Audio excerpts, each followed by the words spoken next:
တာဖျားဟာကောင်းတဲ့အစိုးကိုလမ်းပြတဲ့သူပဲကိုယ်တိုင်သာလျင်ကြိုးစားရှောက်ရမယ်လောဘဒေါသမောဟတရားတွေငြိမ်းချမ်းအေးစေတဲ့နေရအမှန်ကိုသူလမ်းပြခဲ့တယ်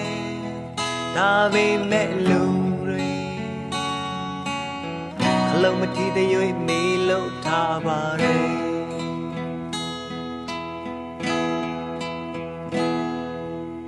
မိုးလင်းမိုးချုပ်အမြဲပဲလှုပ်ရှုပ်လောကဇက်ခုံဝဲ